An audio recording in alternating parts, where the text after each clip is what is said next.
What is going on, Sports Wars? We're here. We're live for another Sports Wars Sunday. One of the last Sundays we have without football. We've got college starting up in a week. We got NFL ready to go. We're back in business, boys. Football's almost here. But, unless you're a Minnesota Vikings fan, you might not be specifically excited about that, because Minnesota Vikings fans have been feeling it. Has not been great for them this offseason for sure. They literally had a dude die. They literally had a cornerback die on them in a tragic way. They've got J.J. McCarthy, who they were so excited about out for the season. I can't say I feel too much sympathy for Vikings fans as a Bears fan. Go fuck yourself. I'm glad we won't have to worry about you this year. But we'll get into that. Beardo, how you doing today? Doing pretty good, other than Daniel Jones and the Giants sucking on Saturday. I'm actually impressed by some of the rookie quarterback play. Jaden Daniels looks pretty good. J.J. McCarthy was looking good until he got injured. And even Caleb Williams is, he's making some pretty crazy plays. So Caleb Williams looks like he's NFL ready. So far, it's the preseason. You don't want to jump the gun, of course. But I'm excited, man. We got real college football this upcoming weekend. I think we're 2 weekends away from week one. So I'm real excited, man. Hell yeah. John Matrix from Black and White Sports. What's going on? Can you hear me, John? Yeah, everything just froze up. I thought it was you. Weirdo was moving. that was weird. What's up, should John? Be good. Doing good. Definitely behind on the NFL. We were just talking, and I missed the preseason games yesterday. Actually, I've been following the Astros a lot closer lately. They're hot right now. Finally lost. Day before yesterday, we won 9 out of 10 games in first place. Looks like we're actually going to make the playoffs and win the division. So only surprisingly as bad as they started out. They're only like 5-6 games out of being the number 1 seed. So yeah, they had a turnaround. They had a rough start, but baseball's a very, very long season. They're a really talented team, so they definitely picked it up. But yeah, well, yesterday bat soon too. Yesterday, you missed your Texans bending over and raping Daniel Jones. That's basically what you missed. I'm a Cowboys fan. I like the Texans, though. I was going to say, you're in Houston. You're going to be a Texans fan if they're good, and you're not going to care if they're bad. But, Beardo, how do you feel about your quarterback, Daniel Jones, the man you paid, like $45 million a year to, coming off ACL tear surgery? How's he looking? He's been looking good in camp. But yesterday when he took the field against Houston, now granted Houston's a good team and he was going against the number ones. Houston's great. They're built to win right now. The Giants are not. Excuse me. This was Daniel Jones' first time getting live snaps in a long time, maybe like 9 months. So it's been a while for Daniel Jones. So he's just got to knock the rust off a little bit. I think that will be just fine. Like most NFC East teams will be floating around 900, 500, sorry, 9 wins, 500, and hopefully try to get a wild card. But I think Daniel Jones will be just fine. I do. I think Daniel Jones is dog shit, and I think you guys paid him way too much fucking money. So, I just think that is the Daniel Jones experience. You're going to have some games where he's fine and some games where he's like an absolute fucking mess. But Caleb Williams looks solid in his second game for the Bears. Had a couple good escapes from the pocket.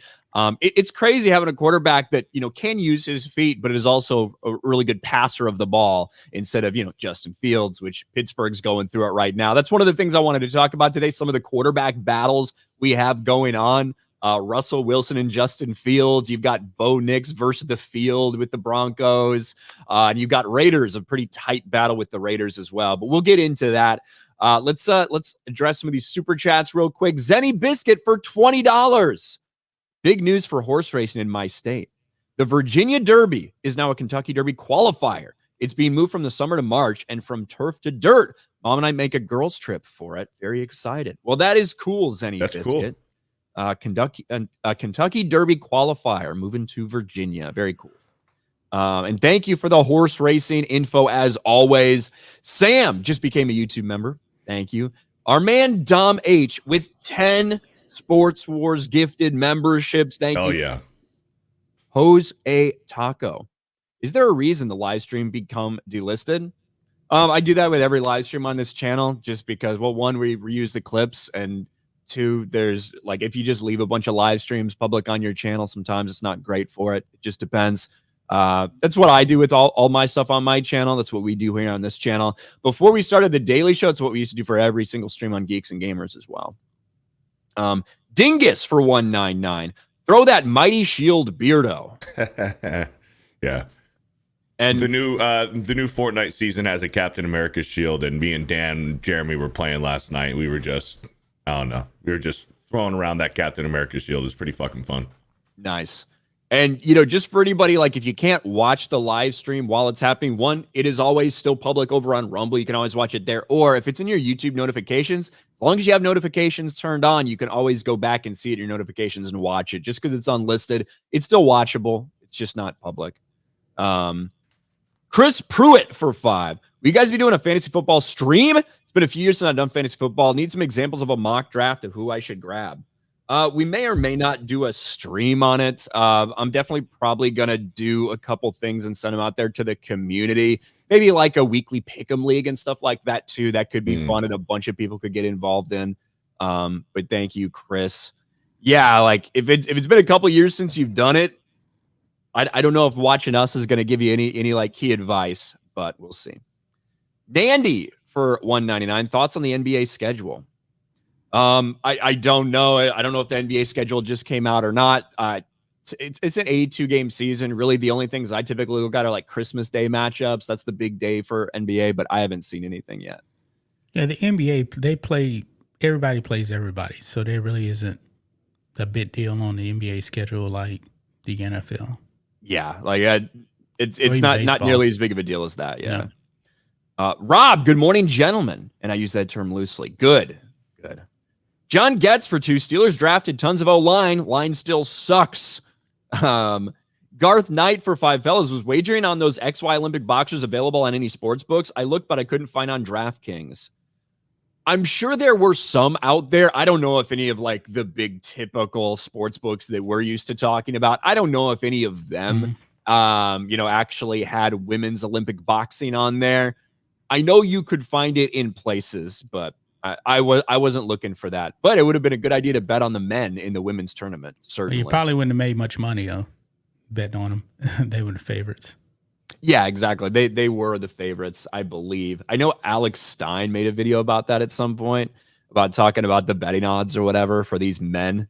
But anyway, I did want to talk about some of the, speaking of betting lines, I did want to talk about some of these quarterback battles we have going on. JJ McCarthy certainly looked like he would be challenging Sam Darnold for the starting position for the Vikings until, unfortunately for Vikings fans, JJ McCarthy season-ending injury. You got to see one preseason game from JJ McCarthy, and that sucks. That's awful, but that's just the way it goes sometimes. But there are other quarterback battles out there in the NFL right now. One of them, definitely Bo Nix, but right now, look at how favored he is for this Denver Broncos job. Bo Nix does seem like the guy at this point, unless something drastic happens. It looks like the Broncos are going with Bo Nix. Now, I don't know what this Broncos team is going to look like. I think there's a lot of pressure on Sean Payton after coming in, blaming so much on the old staff, having Russell Wilson have a turnaround year, yet still have a really disappointing season for them. I think there's a lot of pressure on Sean Payton to turn this thing around. I don't know if he's going to get this with a guy like Bo Nix, but it's guys had a lot of experience in college, obviously. He is older than Zach Wilson somehow, even though Zach Wilson's been it's like his 4th fucking year in the league. But I don't know. Do you have any problems with Bo Nix starting there? No, and I watched the game last week against the Colts. Bo Nix, it was a clear difference with the rhythm of the offense compared to Jarrett Stidham, who got the start last week. And then when Bo Nix came in, Bo Nix was just, he had that offense under control. So I do think that Bo Nix will get to start week 1. They play the Packers today. Shortly after this stream ends, it's Packers at Denver. So We'll see how Bo Nix performs today, but I do think that this is Bo Nix's job to lose because he had that offense moving last week. Yeah, I think so as well. Now, the Raiders' job, that really does feel like kind of a toss-up right now. You've got my boy, you got Aiden O'Connell, the Purdue Boilermaker, who came in, surprised a lot of people last year against, at this point, like a veteran in Gardner Minshew, who just It kind of seems like around. Gardner Minshew has been around forever. It does feel like that, but it just feels now like he's this is kind of destined to be his role. Is just kind of a dude who ends up being the backup somewhere, is going to come in, have a game or two where people are like, holy shit, Minshew magic, and then kind of fade back into the backup role again. But he's really challenging, Aiden O'Connell. I think the team probably wants to go with Aiden O'Connell. Antonio Pierce is the guy who made the decision to put Jimmy Garoppolo on the bench to fucking put Aiden O'Connell in. And I think there's probably a higher upside with O'Connell than there is with what we've seen from Minshew. But maybe they just think he's not ready. I mean, you can look at the odds there. Vegas thinks it's a fucking toss-up. Yeah, Aiden O'Connell, he's familiar with the current regime there in Las Vegas. He's definitely been around the team, the locker room longer. But Gardner Minshew definitely has the experience. Yeah, this is a coin flip. It's going to be whoever performs, obviously, the best over the next 3 weeks in the preseason. I think we'll see O'Connell, but he's going to have a short leash. If O'Connell struggles early within the first 4 games, you're going to see Minshew in there just seeing some time. Probably. So, I mean, can you guys believe Gardner Minshew has been in the league since 2019? This is like his 5th team. That just blows my mind right there. It feels like he's been around a long ass time somehow. Yeah. He's been on a lot of teams. Yes, yeah. This is his 4th team, right? He went to Jacksonville, and then he went to Philly, Yeah. and then Indianapolis, and now the Raiders. Yeah, exactly. He actually made a Pro Bowl in 2023. That don't mean shit. I know. Pro Bowl it does doesn't. not mean shit anymore, which is like so unfortunate. Yeah. Because a lot of the guys drop out and they need to fill bodies in. Exactly. So you end up with like the 6th or 7th best quarterback in the NFC being like the 3rd quarterback on the Pro Bowl squad. It's like, yeah. Okay. Mac Jones made the Pro Bowl his rookie year. Yikes. So Didn't Tim Tebow make a Pro Bowl? Like, no, he didn't. Didn't he? I'm not too sure. He never made it. He wasn't even close. Let's see here. I want to see. But the Pro Bowl's a joke now. Isn't it going to be flag football now? This is the first year where it's flag football? Yeah. It was flag football last year. Last year too. Yeah. Yeah. So dumb. Tim Tebow was selected to the 2012 Pro Bowl as an alternate. Really? Okay. But this is headlines I see, but obviously I don't have like, let's see. While Tebow time has cooled off, he has pulled off enough magic to still be a deserving member of the 2012 Pro Bowl roster. Let's see. I don't know. I don't know if he ever win or not. That was just a report that came out in 2012. But I can look at it. I just remember that going on. And like, that's when I lost complete faith in the Pro Bowl as a whole. Yeah. That's fucking 10 years ago. No, he did not make the Pro Bowl. He didn't make it. The Pro Bowl's always been a joke. I mean, it's after the regular season. It's a week before the Super Bowl. Nobody really wants to be there except for on vacation, especially when it used to be in Hawaii when it was actually cool. They should bring it back to Hawaii 2 weeks. Well, 2 weeks after the Super Bowl. That's what they should do. Well, and it doesn't mean anything. They're not playing for anything. They're just playing, like, I don't know, just to have fun. But when these guys get to that point in their career, they're playing to get paid. Yeah, and it's like it's fucking flag football now, literally flag football. Yeah. And I don't know, like they're trying to do what they can to generate interest while still keeping the players like engaged enough and safe enough to want to play, which is tough in this era, but it is what it is. It's a joke. I mean, why don't they just go ahead? Because I know some players, man, they get bonuses for making the Pro Bowl. Just name the Pro Bowl, don't play the game, and you still have the All-Pro. I mean, All-Pro is actually more important, but there's no games for All-Pro at all. Now moving on to New England, old Jacoby Brissett back in New England, back where he probably belonged. He is the guy that looks to be the leader in the clubhouse, significantly ahead of Drake May. I would not be surprised, though, if we do end up halfway through this season seeing some Drake May action. Just because I think the Patriots are going to be dog shit this year. I really do. Yeah. Yep. Brissett gets the job to start. They want to see Drake May with the first team with live snaps for sure. I still think that old boy from Tennessee, I'm forgetting his name right now. Joe Milton. I think he ain't gonna do shit. He's literally not even on the Vegas odds. I know. But if Jacoby Brissett and if something goes down where one of them gets injured and then the other one is ineffective, I like Joe Milton. I do like him. I know that he's third string and he's not going to really be right here with the odds to start, especially to start the season. I wouldn't be surprised if at some point, maybe late in the season, if the Patriots really do fucking suck, if we see Joe Milton get a drive or two. Maybe, yeah. If somebody gets injured and somebody fucking sucks or whatever, then yes, Joe Milton, I guess we could see him. That of course could happen. But Joe Milton, to me, he's got a fucking cannon of an arm, and he's just like, he is not ready to play NFL football. He's not accurate enough at this point. You know what I mean? Like, Joe Milton does seem like a project, more so than somebody like Drake May, certainly. This one is interesting. Yeah. Now, Russell Wilson and Justin Fields. I think it's closer than these betting odds. Me too.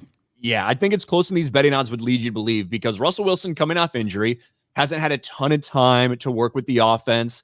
They both looked like shit yesterday. The offensive line for the Steelers looks like shit. And the reality is, if your offensive line is shit, you might end up just going with the guy that looks like shit that can make more plays with his legs. And at this point in their career, it's certainly Justin Fields.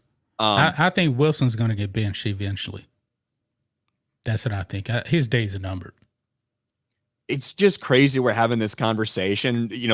3 years ago, the idea of talking this way about Russell Wilson would have kind of been crazy, but he just did so much damage to his entire legacy with what happened that first year in Denver. Yeah, he's not shit without Pete Carroll.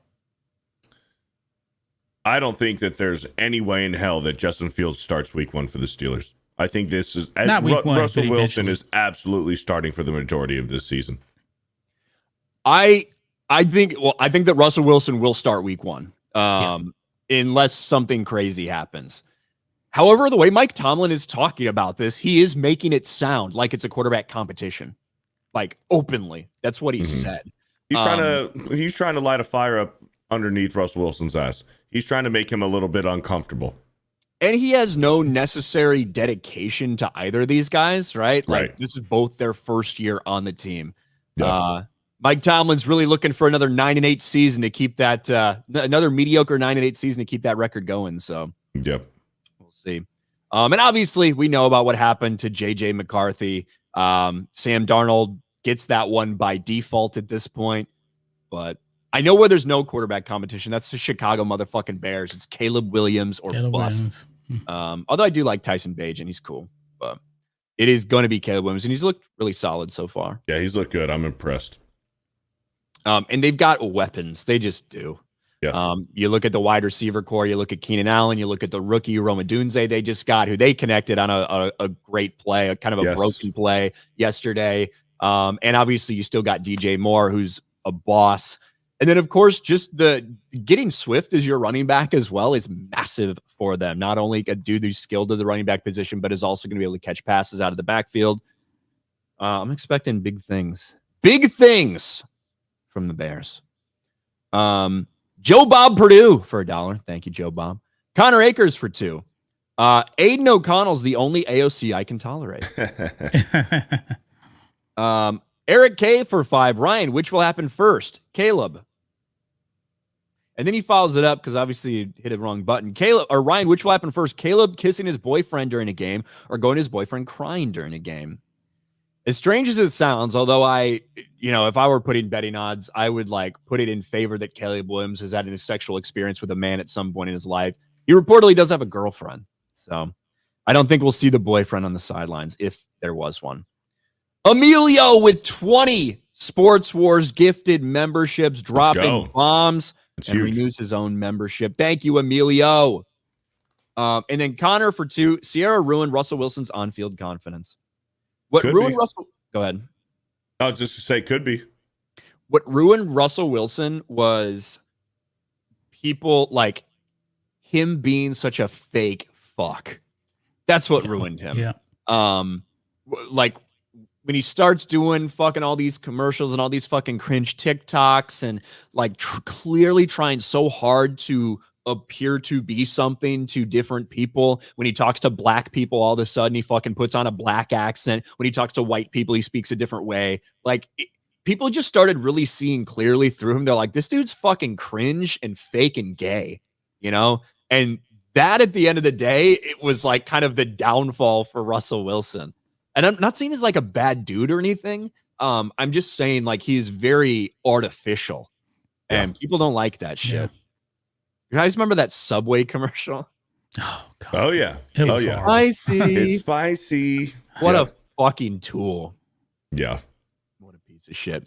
But anyway, speaking of pieces of shit, we have to talk about ESPN because we had some stunning news kind of drop just before football season. 2 of the bigger, football personalities, obviously one actually played football and one just hosted a major football show for them. But out of the blue, ESPN fired Robert Griffin III and Sam Ponder just like that. Now, of course, reports said, well, it's just for financial considerations, which if that is just true, if it was just financial considerations, one, tells you ESPN still has some major problems there if they're still looking at cutting these costs, despite how healthy everyone has pretended like the company actually is. But it goes to more than that because Sam Ponder is notable, one, for hosting Sunday NFL Countdown, but also for being essentially the only woman who works at ESPN that is an on-air personality who has been vocal about opposing transgender or men in women's sports. And it's hard to imagine there's not a connection with her being fired to that, especially in light of the other news we got this week about Dan Orlovsky. Dan Orlovsky says he deleted Protect Our Daughters tweet because it did not represent ESPN. Weak. As well as a former ESPN employee, David Pollack, talking out about this. I live with it. I get it. When your livelihood's tied to your words, it doesn't always speak freely as you think. But we all know that men don't belong in women's sports. All of us. It's kind of a shit show. The idea that they are potentially culling people at ESPN for that crazy opinion. Protect our daughters. Men don't belong in women's sports. What are the odds that Dan Orlovsky deleted it on his own, or if he got reached out by his agent or by ESPN to say, hey, you ought to delete this right now? I don't think that someone told him to delete it. I think he thought it was like he fired it off and he was like, I probably shouldn't say this. I'll get in trouble. Because he deleted it really quick. It wasn't like a day later and got a lot of attention. He deleted it. He posted it, got like 1,000 likes in like, I don't know, 15 or 20 minutes or something. And he fucking deleted it. But it could be, it certainly could be.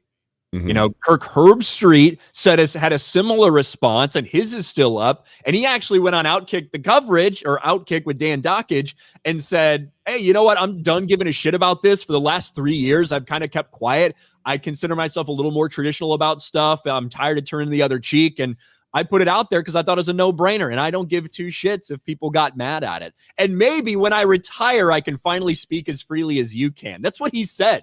That's what Kirk Herbstreit said. Kirk Herbstreit said, who is obviously a big-time ESPN employee. He's clear they have an agenda. They don't want people to tweet like that about transgenders or about men in women's sports, which is pretty fucked up. Yeah. I believe the vast majority of people at ESPN feel that way. They really don't want men in women's sports, but they're just too terrified to actually come out and say, hey, this is wrong, because the mob is going to come after them.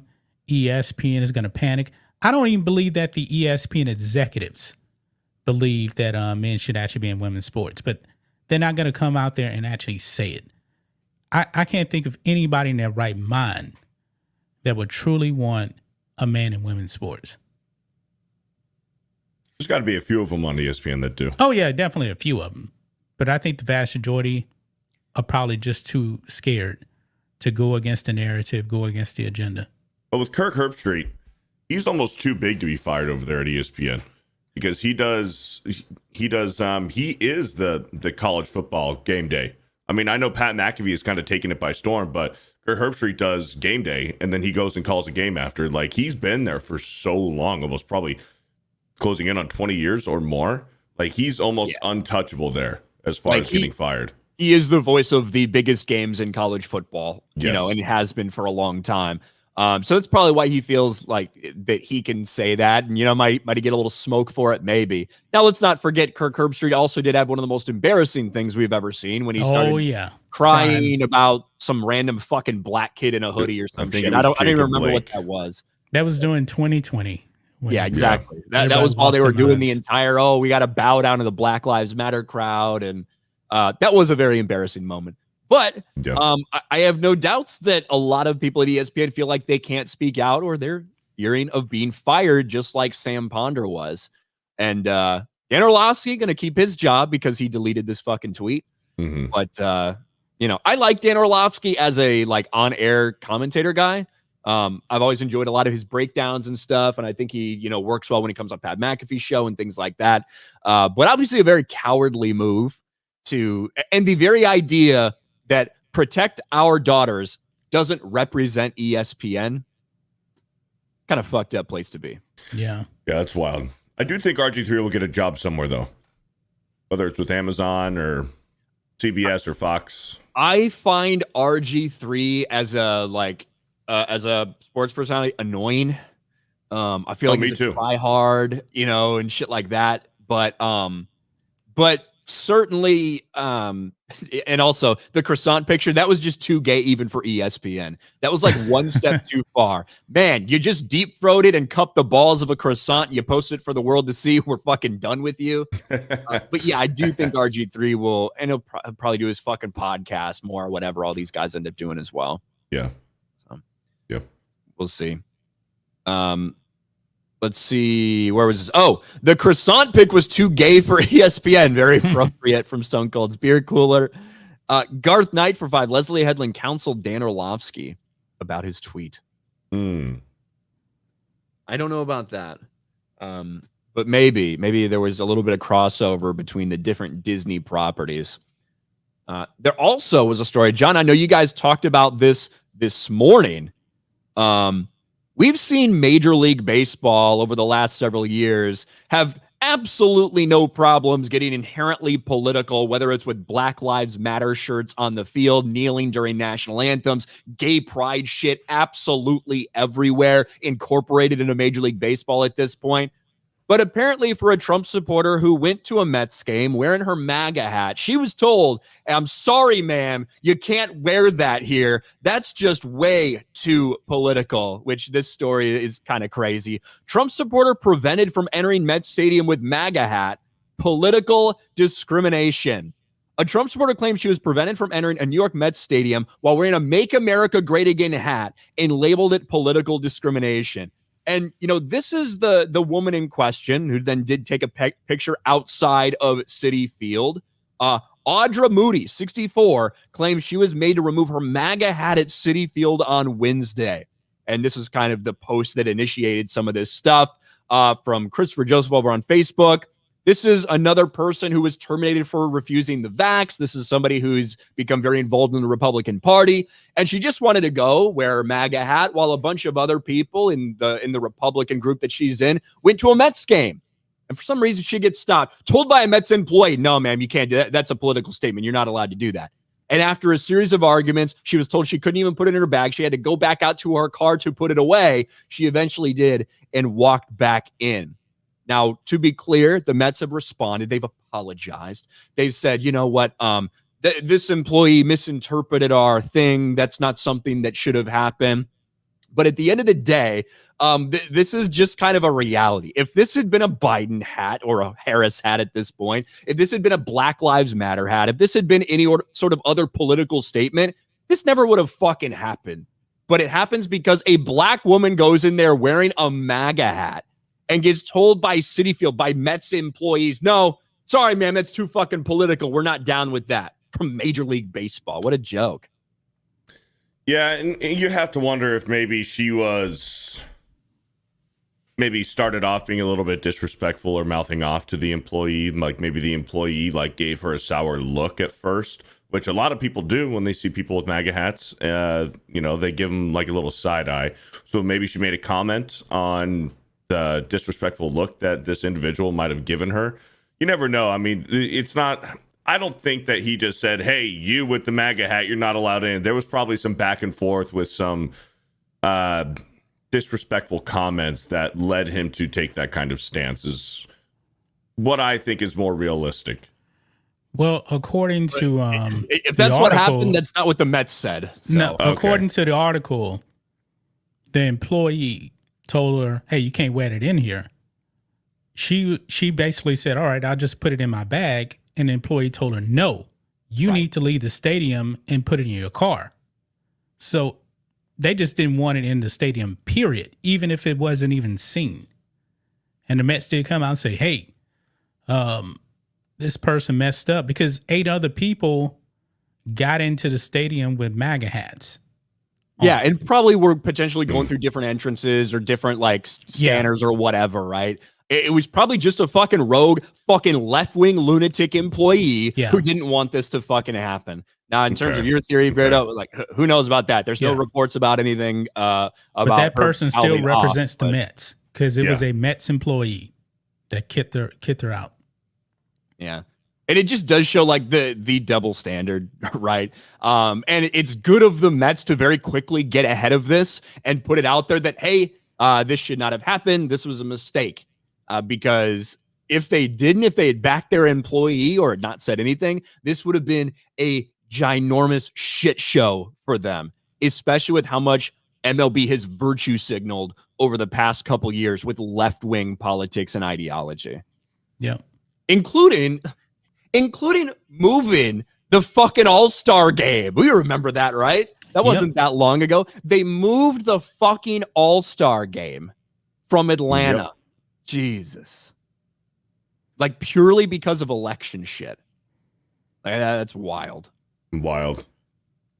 Because of lies that we're told about things like that with election shit. Yeah, like voter suppression and all that. And guess what? 2022 midterms in Atlanta, nobody was complaining about the vote being suppressed. And Stacey Abrams got blown out in that election.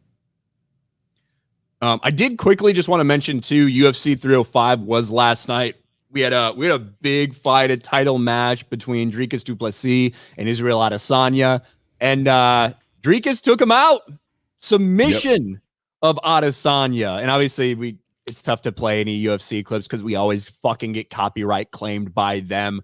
But when you do look at a guy like Israel Adesanya, who, it's funny how quickly MMA fighters can go from literally top of the world argument for best pound for pound fighter, and then it very quickly can change in the course of a couple fights. And now you've got Israel Adesanya's lost 3 out of his last 4 fights. A dude who was at the top of the world, and Dricus hangs on to that fucking belt, and that's kind of all she wrote.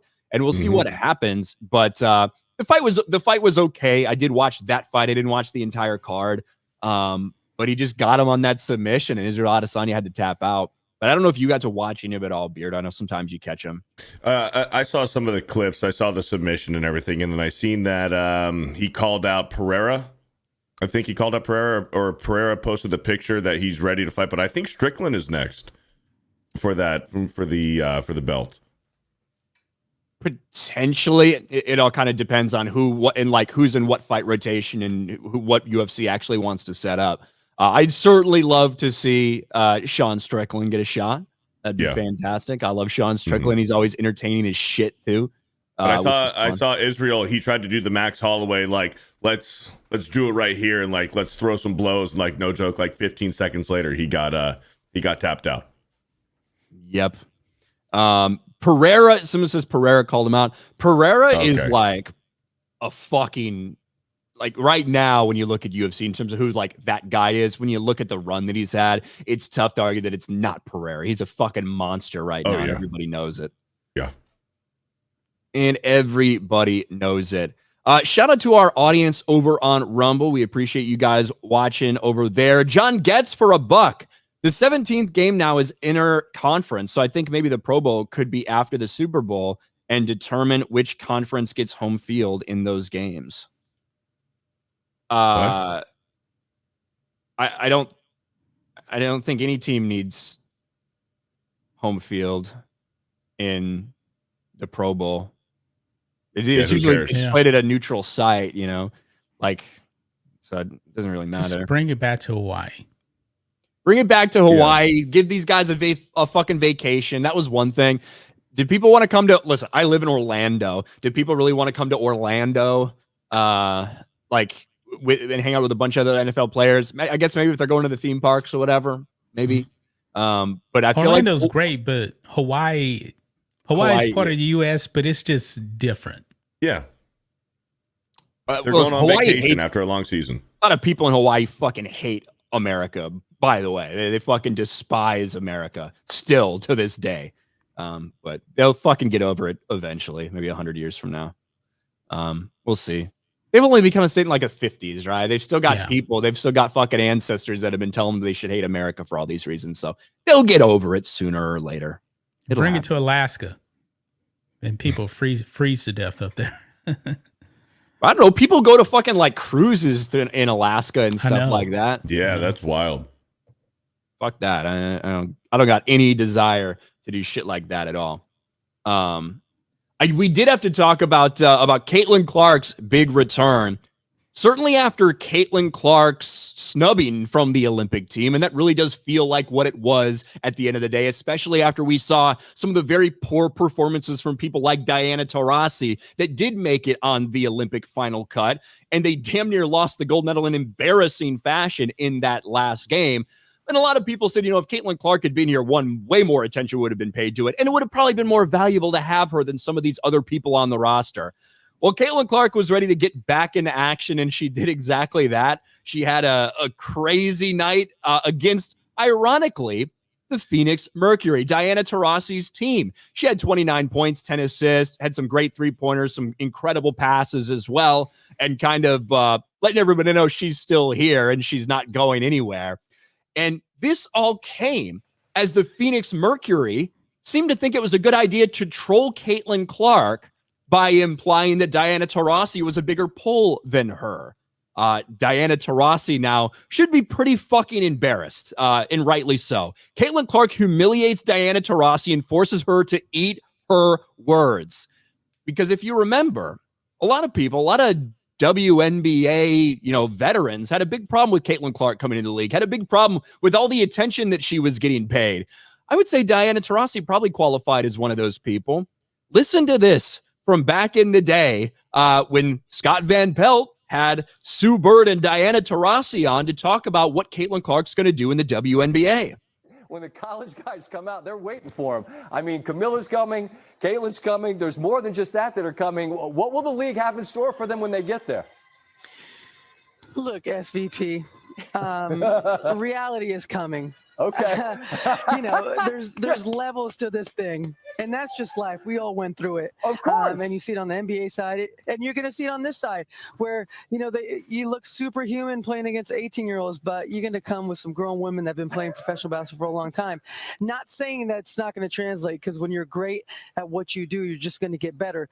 But there is going to be a transition period where you're going to have to give yourself some grace as a rookie. And, it might take a little bit longer for some people.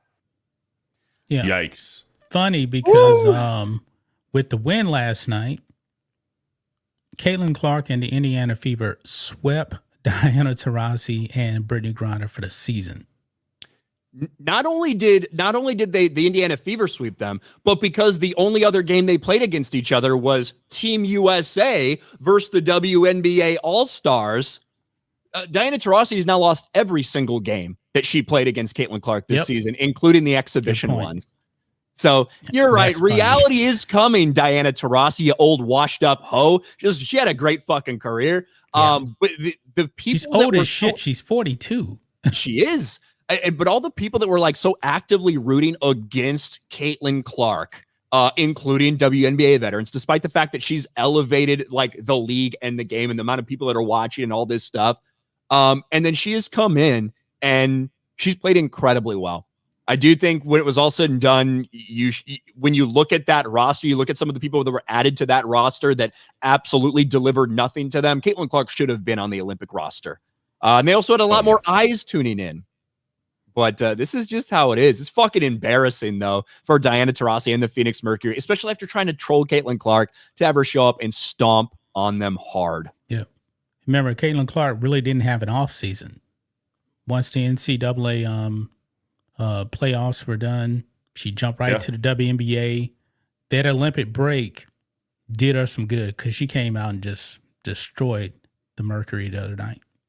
Yep. Yeah, she took advantage of it. I think over her, obviously the last game was played before the break, but I think she's had like 60 points and 25 assists in the last 2 games or something, right? And those are big numbers, especially the WNBA. But good to see Caitlin Clark getting some revenge for the snub from the Olympic team. It was even funny just to see the reactions from people when the U.S. women looked so disastrously bad in that fucking title game. Caitlin Clark was trending during that as well. Lesbians big mad at Caitlin. Yeah, that is true. I don't know why. The lesbians out there are just so damn hateful. Why would that be? Why would that be? Straight and white. And I don't know if you saw, John, the comparisons that people were making between Angel Reese and Caitlin Clark because of the stat padding thing too. Angel Reese is shooting like 25% from within 5 feet of the basket or something insane. Wow. It's the amount of offensive rebounds she's getting from her own misses is kind of wild. When you see that Angel Reese did like a whole photo shoot last night before the game, and then she went out there and just laid a goose egg. She just stunk it up last night, but she did a full photo shoot before the game even started. Got to get your bag, you know what I mean? I guess. Got to get that bag. Super based for 5. Trans issue. Women's sports affected. Cycling, swimming, MMA, boxing, track and field, weightlifting, rugby, volleyball, etc. Men's sports affected. None. Yeah, it's weird that we don't have any women becoming trans and coming in to dominate in male sports. I wonder why that is.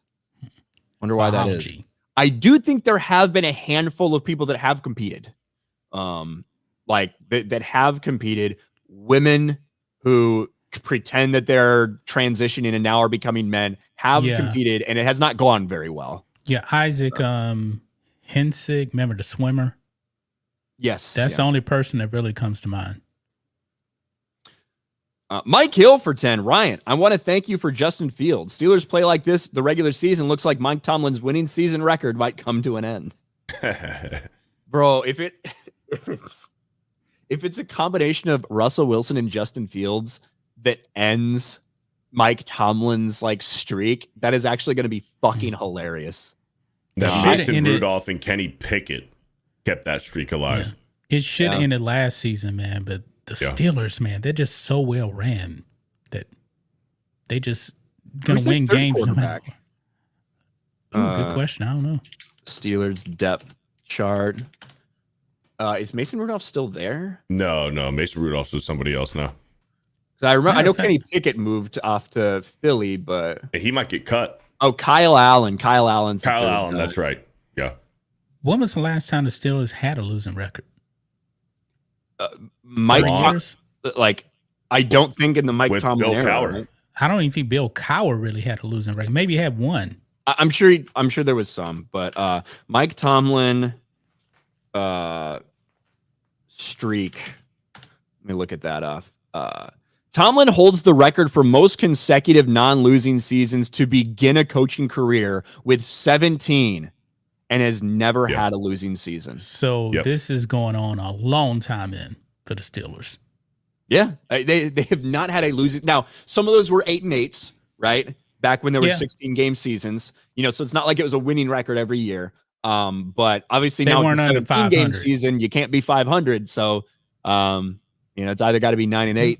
And they've only had 3 coaches in like 40 years, which is crazy. Very They're just a lot well of run. continuity, a lot of continuity for the Steelers. Steelers are just very well run. Yeah, it's gonna be crazy if this is the end to it. I would like to see it end. I feel like it's gone on long enough. You know what I mean? It's like, yeah, okay, let's just fucking be done. I do think the Steelers need to. I don't know how much longer they're just going to be okay with being a kind of a mediocre squad. Obviously, once Roethlisberger was done, that's a big time like hole to fill and a gap to fill. It's not Mason Rudolph. It's not Kenny Pickett. Is it Russell Wilson? Is it Justin Fields? This is kind of the time to find that out, and maybe next season as well. And then after that, they might be like, all right, time for a restart. If this they doesn't could use a losing record. I mean, they're not going to get a new franchise quarterback through the draft if they keep going mediocre and they're, I mean, I guess they could, but they could use a losing record. What pick was Roethlisberger? Wasn't he he was like 11 or 12? Yeah. Was he a top 10? I don't know. Probably. I don't think he was top 10. He was in the same draft as Phillip Rivers and Eli Wasn't he Manning. like number 17 or something? I don't remember. No, he was like 11, like maybe 10th or 11th. Okay. Yeah, 11th. He was 11th. Yeah. Yeah. And that was the Eli, Phillip Rivers, Big Ben. Yep. But look at the QB since Bradshaw retired.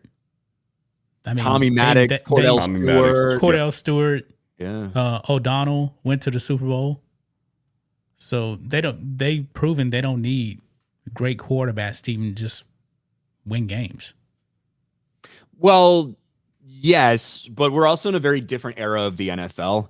That's true. You can actually win back in the 80s and 90s with. And the Steelers have always had a great defense.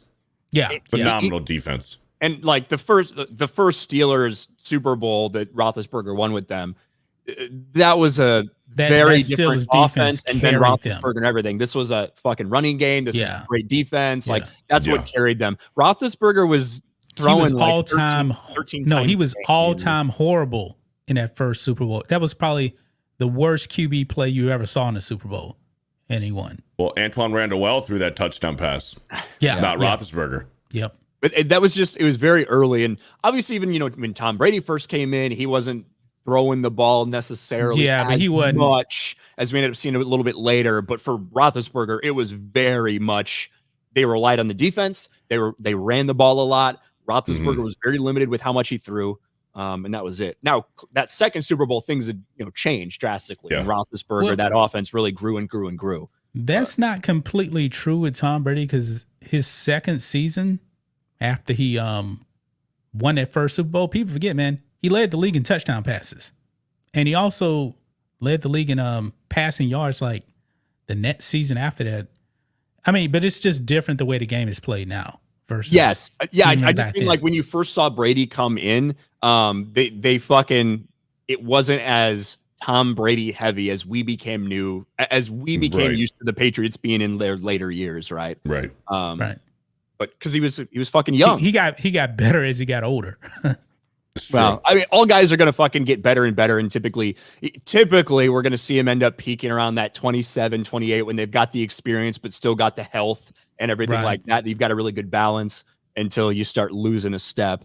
But it took Tom Brady a long fucking time to, even in that last season, I do think you saw he lost a little bit. There was just a little half-second difference in Tom Brady in that last season we saw. Where his personal life fell apart and he looked like a skeleton sometime. Well, Brady, with the Patriots, he was on a 10-year drought from winning a Super Bowl. Yeah. Yeah. That's why I'm not overhyping Patrick Mahomes winning all these Super Bowls going forward, because even Tom Brady with that 10-year stretch, he was still getting the AFC championships and Super Bowls. Yes. So it's going to be very, very hard for Mahomes. I said if he just stops at 3, I wouldn't be surprised if he never won again. Listen, how old do you think Patrick Mahomes is? He's 28. Patrick Mahomes is my age. Yeah, he's 28. He's still pretty fucking young. He's young. Now, I do not think that there's any way Patrick Mahomes plays past 40 like Brady. No, because his style of play is not going to allow him to do it. His style of play and how he uses mobility to extend plays and things like that, I don't think he's going to hold up to be a guy who plays after 40.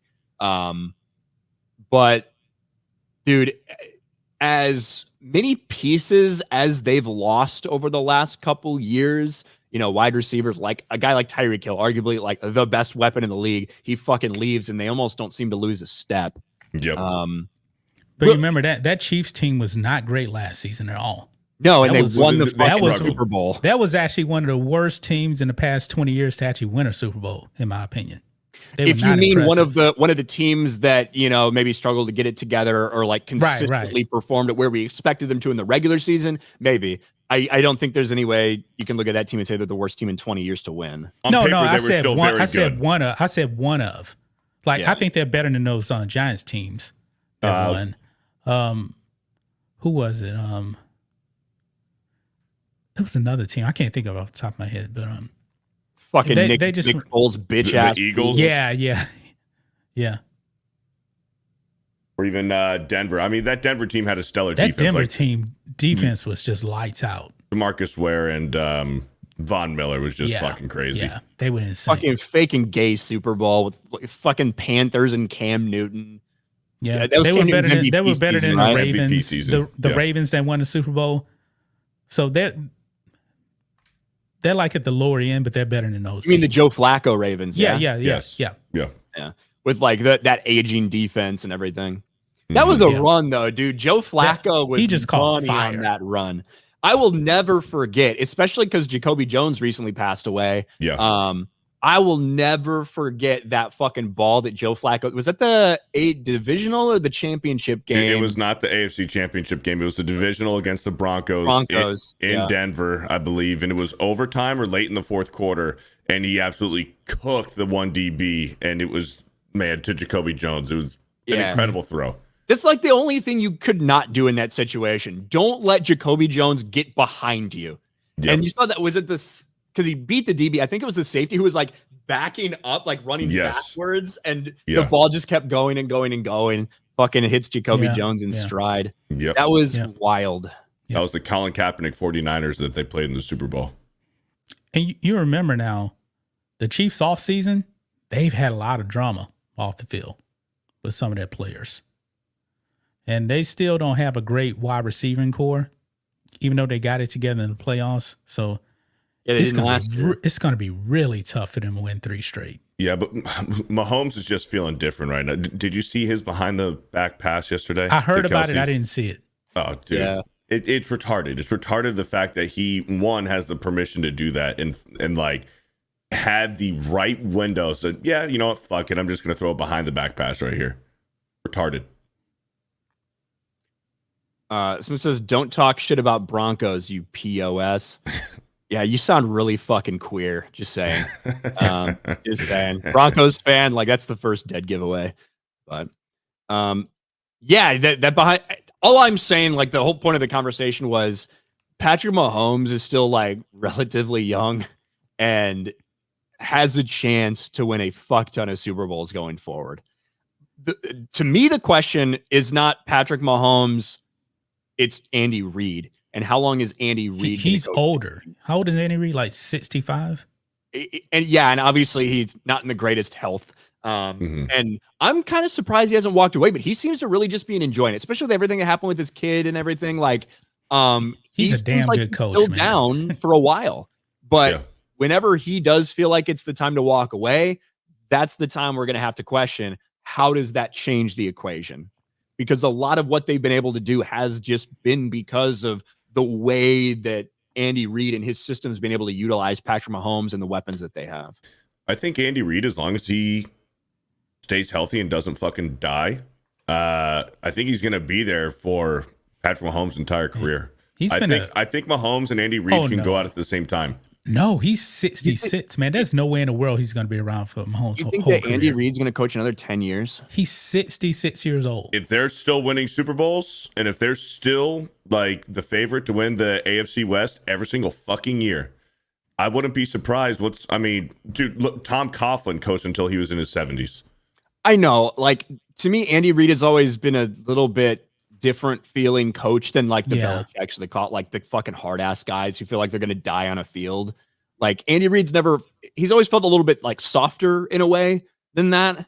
So I just don't know if he has the motivation to keep doing that. It's not an easy life, in terms of like time commitment and shit like that. Obviously, he's very well compensated. Yeah. But if they're still winning, I don't see him. I think he's going to coach as long as he can, as long as they're good and winning. Now, if they're struggling and they're getting early exits in the playoffs, then he might decide to hang up the clipboard. Well, how many Super Bowls for Mahomes then? For Mahomes, I could see Mahomes getting 5. Dude, it's so hard, man. I know Mahomes has made it look easy. I'm saying fucking 3. Hard. He may stop, maybe one more. So hold on. You would bet right now, if you were betting, you'd say that Patrick Mahomes never wins another Super Bowl. Well, I said 5. No, I'm talking about he said 5. I said maybe 4. Maybe.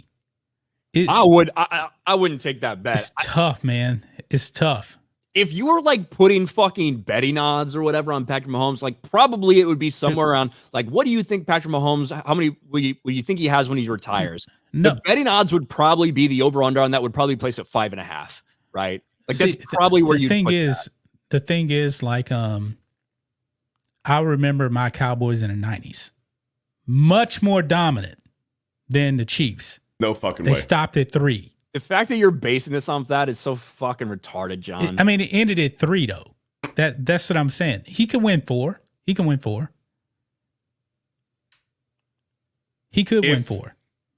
If the Chiefs last year were to play the 95 Dallas Cowboys, they would get killed 3 times. They would get killed by those Cowboys. 3 times. No. What? No. The 95 Cowboys. Are you out of your mind? No. Do you realize how dominant that 95 Cowboys team was with Deion Sanders also on that team? The Chiefs win 3 times out of 3. The Chiefs are not beating that Cowboys team. No fucking way, man. They're not beating that team. Denial is a hell of a drug, John. Man, you're a young guy. I wonder if Troy Aikman could even make an NFL roster, like a modern day NFL roster now. What do you think? Troy Aikman in his prime, he'd be more dominant. He would be the last quarterback taken. Something. Yeah. He'd be more dominant today than John. If Troy Aikman in his prime were to try out for the Dallas Cowboys or to get drafted, Dak Prescott would start over prime Troy Aikman. Ryan, get this guy out of here. Get him out of here. That is the most ridiculous thing. No way. I've ever heard. No way. Aikman's not better than Dak? No. Wow. Aikman's not better than Tony Romo. What? Tony Romo would start over Troy Aikman. You see, folks, this is why you don't listen to the young kids. What I will say about this, John, like, I think your idea about, like, it was a different game back then, too. Chance that Patrick Mahomes might win another Super Bowl. That's kind of fucking crazy. Like, with what we've seen him able to do so far, very young. The idea that he's got fucking 10 years left, probably. He's not doing a Brady 45. But even with Brady, he won those 3 Super Bowls, and then, like you said, he didn't win for 10 years. I know. And there was questions whether or not he can actually win more. But remember, he started winning. Yeah, he won his you have to look. He won his 4th one at like age circumstances. 36. He was 36 when he won his 4th. But you have to look at the extenuating circumstances surrounding that, such as David Tyree, retarded Eli Manning. It took a miracle. A fucking miracle. It took a miracle not to win that one, right? Yeah. And then you go look at the other one, a dime. That was a dime by Eli Manning. That was a hell of a pass. Mario Manning. That was fucking awesome. But also, you've got was that the dropped Wes Welker pass? Wes Welker dropped the ball. 2 minutes left in the game. So there's like extenuating circumstances where you're like, Tom Brady should have won those. Yeah. But I'm not saying. But still, he didn't win. He didn't win. The idea that you're like so low on Patrick Mahomes after what he's able to do this year. I'm not low on Patrick Mahomes at all. I'm not. But I'm just realistic about it. I mean, we saw what Tom Brady did, and to think that that's an automatic is insane. That's what I'm saying. I highly doubt he's going to have a Tom Brady type of run the rest of his career. Highly doubt it. Four, I can see four. I can see four, but I wouldn't be surprised if it actually ended right now at 3. I think 2 more is likely. Yeah, I would say I would be shocked, stunned, like blown away if he didn't win 1 more. Not like maybe there's a chance he might get another one. If that kind of makes sense to you. And I still believe in Joe Burrow, man. I believe he has a couple of Super I love Bowls Joe in Burrow. it. Yeah. He ain't going nowhere. As long as he stays healthy. Yeah. As long as he stays healthy. He was the Bengals were my pick last season before he went down. Yep. All right. Where are we? The Bengals have been the only team besides the Patriots, actually. The Patriots and the Bengals have been the only teams to keep the Chiefs out of the Super Bowl. Yeah. I don't believe in the Bills. I just don't believe in them. They find some way to mess it up. The Bills' window is closed. Remember they missed that field goal last season in the playoffs against the Chiefs. Garth Knight for 5. CJ Stroud is very cocky for a cat who sat behind Fields. You think CJ Stroud's cocky? I don't think so. No, he's very humble. I haven't really gotten that vibe. Now, if you say people are really putting him up there, like putting him over, that's something. I don't think CJ Stroud's pretty cocky. For a guy that sat behind Fields, let's see what happens in year 2 after being anointed as something. Look out for the Texans, though, man. CJ Stroud looked infinitely better than Justin Fields has ever looked as a quarterback in the NFL last year. And Justin Fields has had obviously significantly more time in the NFL. CJ Stroud is going to be a threat for a while, I believe. Now, I have said I do think the Texans are going to have a little bit of a sophomore step back. That because there was no expectations of them, all those things. I think they really, everything felt good for them. They were riding high on those vibes. So I wouldn't be surprised if you see a little bit of a step back. That's what I've said for the past couple months. But I still think CJ Stroud is going to be pretty good long-term for them. Lance for 199. Beto smoking crack. Don't do drugs. I think he's talking about the Aikman thing because there's another super chat down there about the QBs today. 90s rules didn't protect quarterbacks. Today's quarterbacks are safer. Gotta thank Brady for that. Way safer. SBZ member for 2 months. Remove Jeremy's emoji. Replace it with Tardo. Buford T. Justice for 10. Love how you guys still talk about the NFL as if it's good. Name one team right now in the league and one great defense outside of the Chiefs. Well, if you're talking about legendary all-time great team, I don't think that last year we have like all-time great Chiefs team or something that wins. I also don't know if we have any like historic all-time great defenses. I will say the Dallas Cowboys defense is fucking stacked and loaded with talent. Yeah. 49ers defense. The 49ers defense is fucking stacked as well. I think the 49ers are like so close to being a all-time great team. They just are limited with Brock Purdy at quarterback.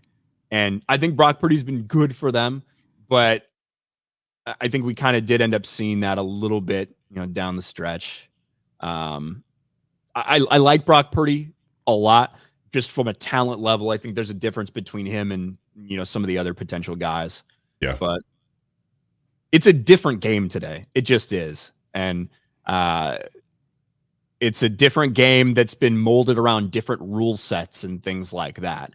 When you look at some of the great cover guys in the 90s for these defenses, they'd be getting called for pass interference or illegal contact every single fucking play today. Mm-hmm. They just would be.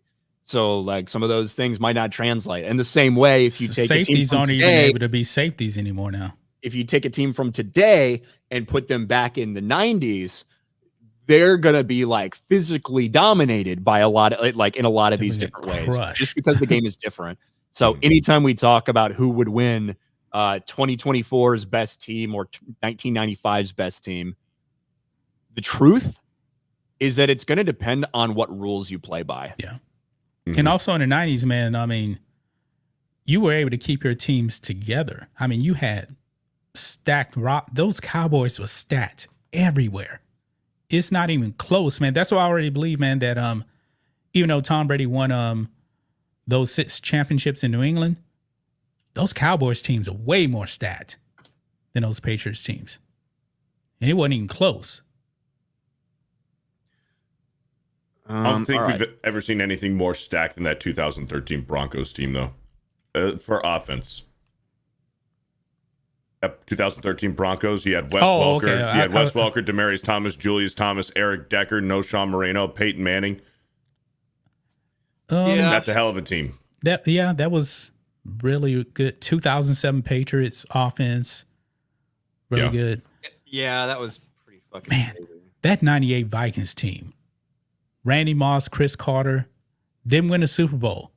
That was one of the best teams I ever saw never to win a championship. Outside of the 2007 Patriots. I mean, speaking of Brock Purdy, though, I still think if you put Troy Aikman on the 49ers, I think Brock Purdy beats him out. Maybe. Listen, Brock Purdy has played really well his entire NFL career that we've seen him so far. But that team is loaded with fucking offensive weapons. Oh yeah. You know, they just are. And they've obviously got a guy who's a great offensive schemer who's the head coach of the team. You know, so I feel like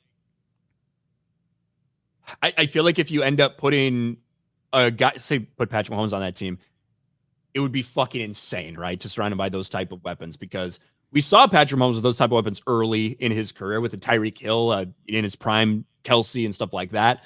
But like Deebo Samuel, fucking a monster. Christian McCaffrey, best running back in the league. George Kittle, top 3 fucking tight end in the league. Not like kind of fucking old like Travis Kelsey and still can make some plays. Right. Mm-hmm. That 49ers team last season had more depth, top to bottom, than the Chiefs. Yeah. I just think that Brock Purdy is like a B-level talent guy who's playing with a lot of fucking A's, and he's playing really well.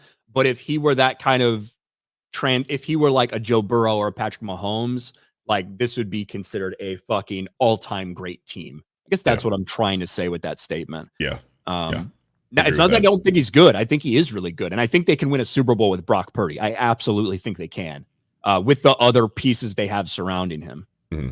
I just think that is like the one thing. Yeah. He fits really good in that scheme. All right. Lions offense translates in the 90s. Maybe a little bit more than some of the other teams that are in there right now. Only thing that should be in the same sentence with Dak and Aikman is Dallas Cowboys. Thank you. Dallas Cowboys quarterback. Well, I think that Beardo is trolling John a little bit. And a lot of the fucking old people in the chat that are getting figured like John are think he's serious. So, but that's okay. That's why we're here. That was a random tangent. We got a couple more Rumble rants and we're going to end the stream. John Getz. Ben was dog shit in the Super Bowl, but he played great in 3 other playoff games, throwing 7 touchdowns to 1 pick in the AFC playoffs, compared to Brady, who threw 1 touchdown his entire first playoff run. Ben Roethlisberger also had that, well, to be fair, one of those fucking games was literally in a blizzard.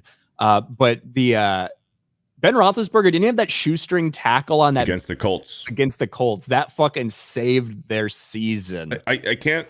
He either threw an interception or Jerome Bettis fumbled, and then the Colts picked it up, and then he tackled the guy. I think it was a fumble, right? I think it was a fumble too. Yeah, and then he had a shoestring tackle that saved their season because the clock was running out.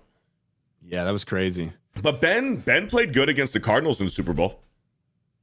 Yeah, that's what I mean. Yeah, that was like the next Super Bowl I was talking about. Like that was a different Big Ben than we saw those first couple seasons.